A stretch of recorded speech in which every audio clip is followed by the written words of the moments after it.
त्यांच्या केवळ दर्शनानंच माझ्या जीवनाचं रथचक्र माझ्यासमोर गरगर फिरू लागलं. किती घटना, किती आरे, अश्वनदीचं पात्र, हिंदोळणारी लाकडी पेटिका, सारथ्यांच्या पर्णकुटीच्या जीर्ण कुडाचा आश्रय घेऊन वाढलेलं माझं पोरकं बालपण, सूतपुत्र म्हणून लाथाडलेलं माझं एकाकी कोंदटलेलं अवमानित यौवन, भरकटलेल्या भग्न नौकेसारखं परिस्थितीच्या निर्दय क्रूर लाटांच्या अगणित थपडा खात आलेलं माझं संपूर्ण जीवन. मनाची जाणीव ही ज्यावेळी मनाला नव्हती तेव्हापासून पुढं उभा ठाकलेलं निर्दय अपमान. ही स्त्री तीच होती जिनं एका भक्कम पाषाणापासून सुडौल मूर्ती करण्याऐवजी त्याची सर्वांनी पायदळी तुडवावी अशी मळकट पायदंडी केली होती. हीच ती स्त्री होती जिनं माझ्या जीवनाच्या राजवस्त्राची लक्तरं करून समाजाच्या काटेरी कुंपणावर निसंकोच टांगली होती. ही तीच स्त्री होती जिनं माझ्या आयुष्याचं राजकमल अश्वनदीचं मळकट पाण्यात फेकून त्याचा कर्दम करण्याचा क्रूर कट केला होता.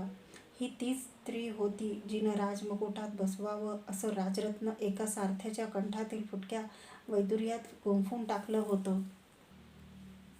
कशासाठी ती आज माझ्यासमोर उभी होती? स्त्री माता मांगल्याचं महान मंदिर, मातृत्वाचं मृदू महात्म्य, महाकवींनी आणि ऋषीमुनींनी वर्णिलेले पवित्र पूजास्थान, सिद्ध साधक गंधर्व चारण देव यांनी मस्तक नमवलेलं मुक्तिस्थान माझ्यासमोर मात्र कोणत्या स्वरूपात ते उभं होतं?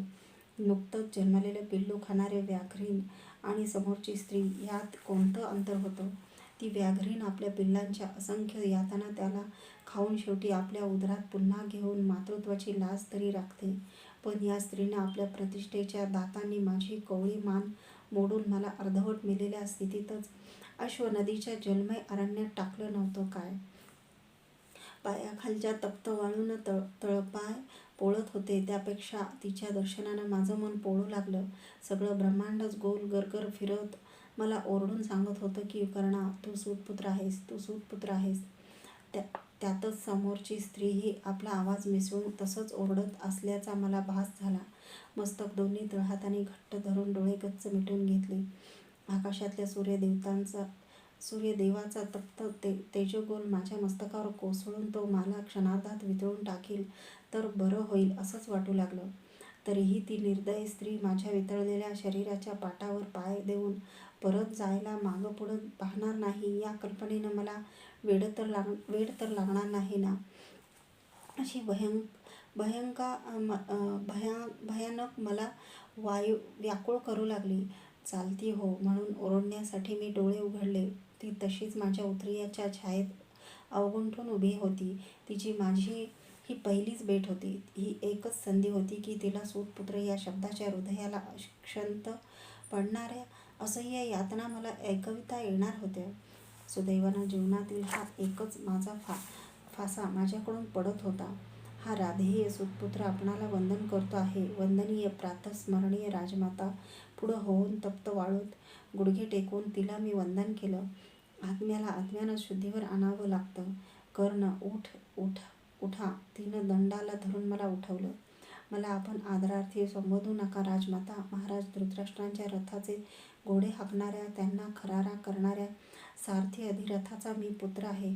सुदैव नाहीपेक्षा आपल्याही राजरथाचे वेग हाती धरून मी आपलीही सारथ्य सेवा केली असती. कर्ण, मला आहो जाहो म्हणू नको. श्रीकृष्णानं सर्व सांगितलं असताही असं काळजाला घरं पाडणारं भेदक काही बोलू नकोस. पुत्रा, तू जाणतोस मी कोण आहे ते. तुला पूर्ण माहीत आहे की तू कोण आहेस ते सांग. माझ्या नेत्रातील अश्रू तरी तुला परिचयाचे वाटतात की नाही? ती आपलं श्रांत मुख उंजळीत घेऊन स्फुंदू लागली. अश्रूंनी भडकलेल्या हृदयाचे वणवे कधीच विझत नसतात. तुझे अश्रूच काय, पण मस्तक आपटून इथं रक्ताळलेलं कपाळही तू माझ्यासमोर धरलंस तरी त्या रक्ताचीही मला आता ओळख लागणार नाही. या तप्त मरुभूमीसारखं असलेलं माझं जीवन तुझ्या राजजीवनाच्या शीतल गंगापात्राला कधीच स्पर्शू शकत नाही. मी कोण? कुठला तो राजमाता, पांडवांची भाग्यशाली जननी. कर्ण, आपल्या मातेला राजमाता म्हणून तिच्या वृद्ध मनावर जळजळीत अंगार ठेवू नकोस. पुत्रा, ये, मला आलिंगन दे. तिनं आपल्या थरथरणारे हात विस्तारले, पाणावलेले डोळे फडफडले. माता माता म्हणून घेणाऱ्या निर्दयी स्त्रिये, खरोखरच एखादा धगधगीत अंगार तुझ्या हृदयावर कुणी धैर्यानं ठेवलास तर तोही गारठून तिथं राख होईल, इतकं तुझं हृदय पाषाणी आहे. माता म्हणून घेण्याचा कोणता अधिकार गाजवण्यासाठी तू माझ्यासमोर उजळ माथ्यानं आज आली आहेस? माता म्हणून घेण्याचा कोणता अधिकार? आजच तुला मातृत्वाचा एवढा कळवळता पुळका का आला? नात्याची लटकी ढाल घेऊन येणाऱ्या निर्दय माझी माता आहे अश्वनदी, चर्मणवती, गंगा. मला आपल्या पर्णकुटीच्या जीर्ण कुडाखाली आश्रय देणारी राधा माता आणि शेवटी आपल्या कुशीत चिरविश्राम देणारी ही माझी पुण्य पावन आर्यभूमी. माता हा शब्द आपल्या कलंकित जिभेनं उच्चारून त्याचं पावित्र्य भ्रष्ट करण्याचं महापातक पुन्हा या कर्णासमोर करू नकोस. जा पांडवांच्या पराक्रमी पंचकडीत रममाण हो. विदुरांच्या पर्णकुटीत पुण्य गाठीशी बांधण्यासाठी व्रतवैकल्य कर. श्रीकृष्णाला कन्या खायला घालून दाताच्या कन्या होईपर्यंत सांग, अधिरथाचा पुत्र माजला आहे, त्याला भीमाच्या गदेनं ठेचूनच काढला पाहिजे. जा, अश्वनदीवर सोडलेल्या माझ्या जीवन नौकेला आता विश्वाच्या महासागरात थोपवण्यासाठी तुझ्या सुरकुतलेल्या हाताचं सुकाणू मुळीच समर्थ नाही.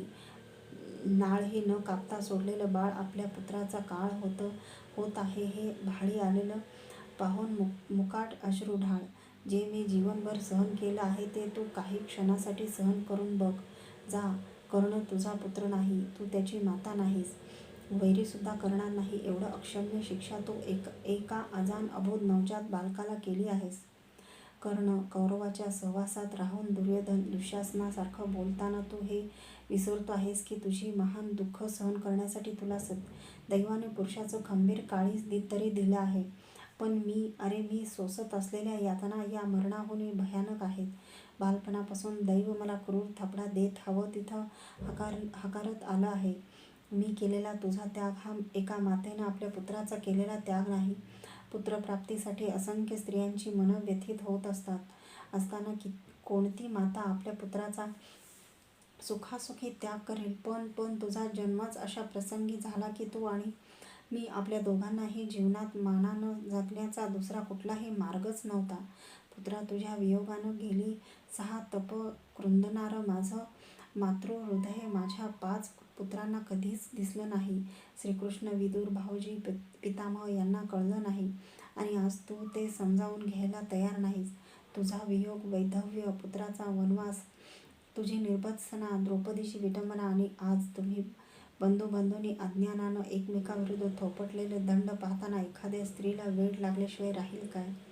जगाला उजळणाऱ्या, त्याला अंधकारातून मार्ग दाखवणाऱ्या तुझ्या त्या तेजवंत पित्यानं कधीतरी मला मार्ग दाखवला आहे काय? तुझं जीवन तरी उजळलं आहे काय? नाही. कर्ण, सामान्यांची दुःख सामान्य असतात, असामान्यांची दुःखही असामान्यच असतात. तुला ते डोळे मिटून मूकपणे सहन केलीच पाहिजेत. तू ती केलीही आहेस. आता त्यांचा शेवट कर. चल, माझ्या पुत्रात चल.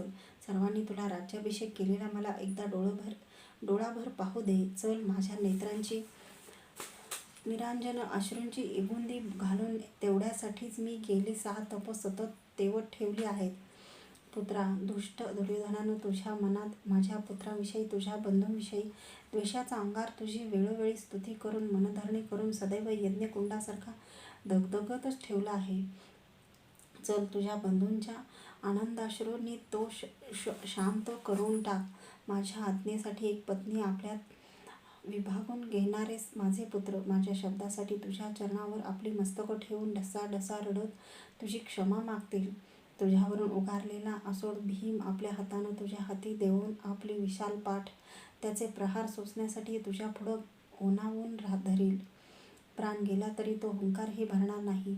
आपला अक्षय्य बाणांचा भाता आणि अजिंक्य गांडीव धनुष्य तुझ्यावरील प्रेम व्यक्त करण्यासाठी तुझ्या राज्याभिषेक समारंभाच्या समयी पेटत्या यज्ञकुंडात अर्जुन आपल्याच हाताने टाकील. नेहमी तुझ्या निमुळत्या पायाचं वर्णन माझ्यासमोर करणारा तुझा बंधू युधिष्ठिर सर्व नद्यांचं पवित्र जल घेऊन त्यानं तुझे चरण धुईल.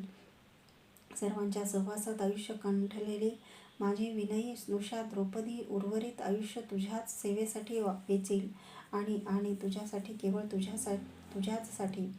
मनाच्या अंधाऱ्या गुहेत तळमळणारा माझा अंतरात्मा देहाचा अंशुक फेकून समाधानानं स्वर्लोकाची द्वारं ठोठावेल. चल कर्ण, आपल्या बंधूत चल. तिने माझा दंड धरून मला गदागदा हलवलं.